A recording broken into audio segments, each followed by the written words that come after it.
আসসালামু আলাইকুম। আপনারা ইতিমধ্যেই সোশ্যাল মিডিয়ার কল্যাণে একটি ভাইরাল ভিডিও দেখেছেন, যেখানে হিন্দু পুরোহিতের সাথে অন্য একটি ব্যক্তির ভীষণভাবে মারামারি হয়। তো এই ঘটনার সূত্রপাত হয় এখান থেকে। একটি প্রতিষ্ঠানের সামনে এই ভদ্রলোকটি লুঙ্গি পরা তিনি দাঁড়িয়েছিলেন। সেখানে এসে হিন্দু পুরোহিত তর্ক-বিতর্ক শুরু করে। এক পর্যায়ে তার উপরে আঘাত হানতে শুরু করে। যেমনটা দেখতে পাচ্ছেন। দেখতে থাকুন। তো মোটামুটি পর্যায়ে হাতাহাতি হয় তাদের মধ্যে। এখানে ব্যাপক সংখ্যক মানুষ এবং সিকিউরিটিরা রয়েছে। তারা চাইলে এটা একটা ব্যবস্থা করতে পারত। ২ জনকে ২ দিকে সরিয়ে দিতে পারত। কিন্তু তারা তা করেনি। অ্যা যাই হোক, আমার মনে হয় এই ২ জনের মধ্যকার যে ঝামেলা, এটা পূর্ব কোনো ইস্যুকে কেন্দ্র করে এই ঝামেলাটি হচ্ছে। তবে হিন্দু পুরোহিত লোকটি বারবার লুঙ্গি পরা ভদ্রলোককে একদিকে টেনে হিঁচড়ে নেয়ার ট্রাই করছে এবং তার উপর আঘাত হানছে। আর অপরদিকে লুঙ্গি পরা ভদ্রলোকটি তিনি হচ্ছে কাউকে ফোন দেওয়ার ট্রাই করছে। আপনারা দেখতে থাকুন।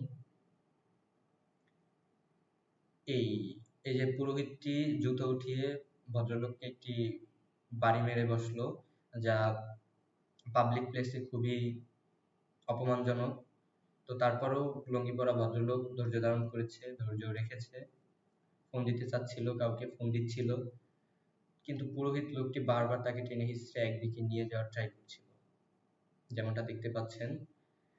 তো আমাদের উচিত সব পরিস্থিতিতেই নিজেকে শান্ত রেখে পরিস্থিতি ম্যানেজ করা।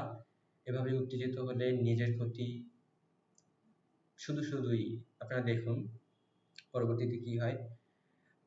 তারা তর্ক করছে, টানটান উত্তেজনার মধ্যে দিয়ে তারা তর্ক-বিতর্ক করছে। আর এরূপ ঘটনা যদি বাংলাদেশে মুসলমানদের সাথে ঘটতো, কোনো মুসলমান যদি পুরোহিতের সাথে এরূপ ঘটনা ঘটাতো, তাহলে ভারত বলতো বা হিন্দু সম্প্রদায়েরা বলতো সংখ্যালঘুদের উপর নির্যাতন চলছে। আসলে কি তাই? তাদেরও ভুল রয়েছে। তালি কিন্তু এক হাতে বাজে না সাধারণত।